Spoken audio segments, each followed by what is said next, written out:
ওং নমঃ ভগবতে বাসুদেবায়। শ্রীমদ্ ভগবদ গীতা চতুর্দশ অধ্যায় গুণত্রয় বিভাগ যোগ।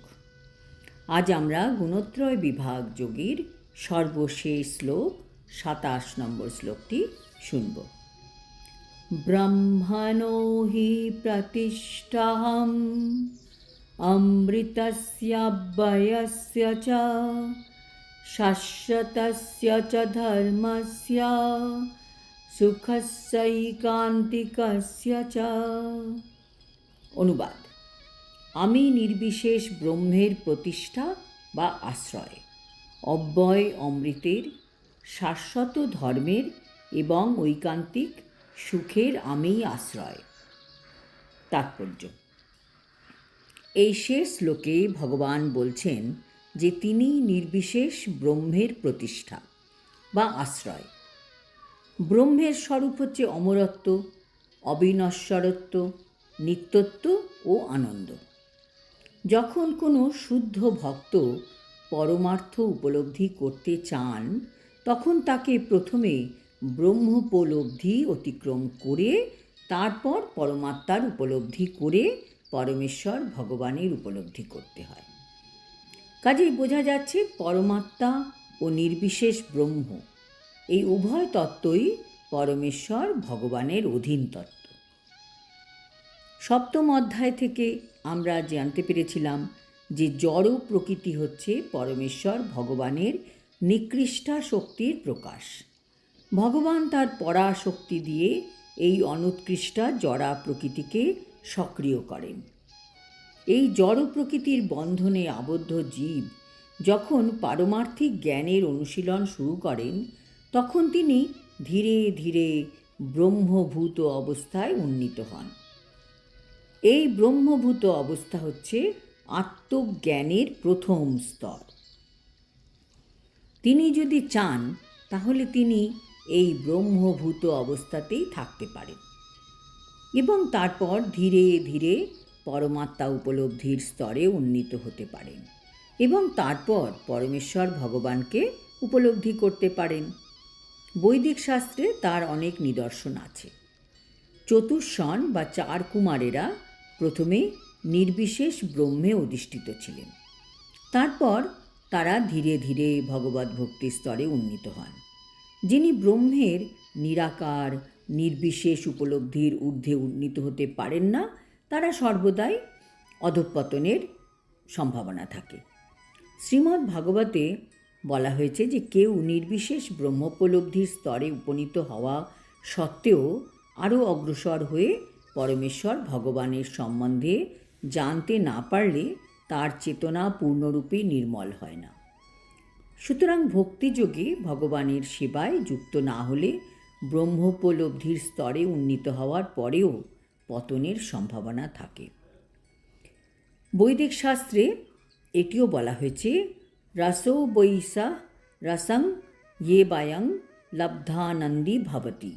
কেউ যখন সমস্ত রসের আধার পরমেশ্বর ভগবান শ্রীকৃষ্ণকে জানতে পারেন, তখন তিনি দিব্য আনন্দ লাভ করতে পারেন। পরমেশ্বর ভগবান হচ্ছেন ষড়ৈশ্বর্যপূর্ণ এবং ভক্ত যখন তার কাছে যান তখন এই ষড়ৈশ্বর্যের বিনিময় হয় ভক্তের সঙ্গে। রাজার সেবক রাজার সঙ্গে প্রায় একই পর্যায়ভুক্ত হয়ে আনন্দ উপভোগ করেন। তেমনি ভক্তিযোগে ভগবানের সেবা করলে শাশ্বত আনন্দ, অক্ষয় সুখ ও নিত্য জীবন লাভ করা যায়। তাই ব্রহ্মোপলব্ধি অথবা নিত্যত্ব অথবা অবিনশ্বরত্ব ভক্তিযুক্ত ভগবৎ সেবারই অন্তর্বর্তী। ভক্তিযোগে যিনি ভগবানের সেবা করছেন তিনি এই সব কিছুরই অধিকারী।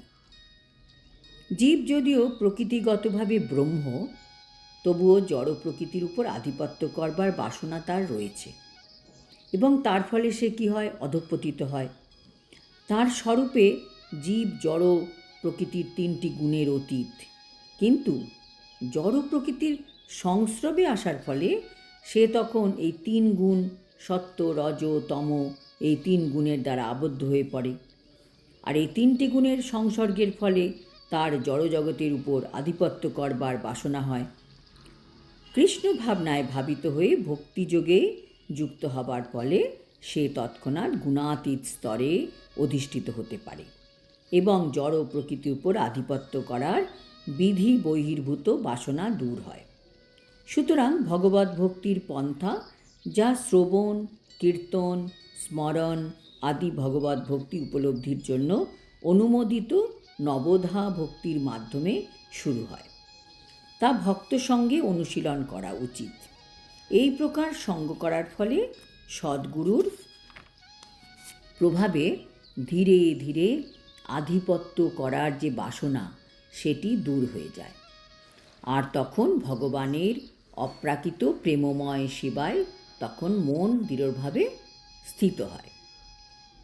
এই অধ্যায়ের 22তম শ্লোক থেকে শুরু করে শেষ শ্লোক পর্যন্ত সব কয়টি শ্লোকে এই পন্থায় অনুশীলন করার কথা বলা হয়েছে। ভক্তিযোগে ভগবানের সেবা করা অত্যন্ত সরল। এতে কেবল সর্বদা ভগবানের সেবায় নিযুক্ত হতে হবে।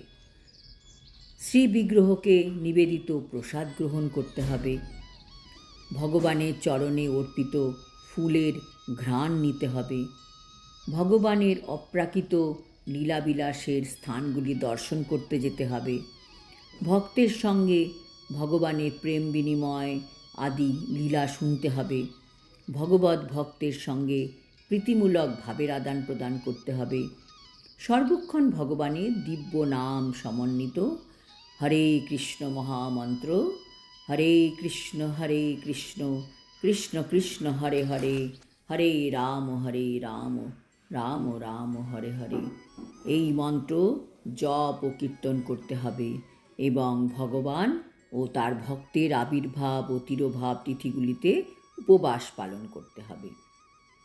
এই পন্থা অনুশীলনের ফলে জড় কার্যকলাপের বন্ধন থেকে সর্বতোভাবে মুক্ত হওয়া যায়। এইভাবে যিনি ব্রহ্মজ্যোতিতে বা ব্রহ্মোপলব্ধির বিভিন্ন স্তরে নিজেকে স্থিত করতে পারেন, তিনি গুণগতভাবে পরমেশ্বর ভগবানের সমপর্যায়ভুক্ত হন। আজ এই পর্যন্ত। ইতি জড় প্রকৃতির ত্রিগুণ বৈশিষ্ট্য বিষয়ক গুণত্রয় বিভাগ যোগ নামক শ্রীমদ্ ভগবদ্ গীতার 14 অধ্যায়ের ভক্তি বেদান্ত তাৎপর্য সমাপ্ত। হরি ওম তৎসৎ। হরে কৃষ্ণ।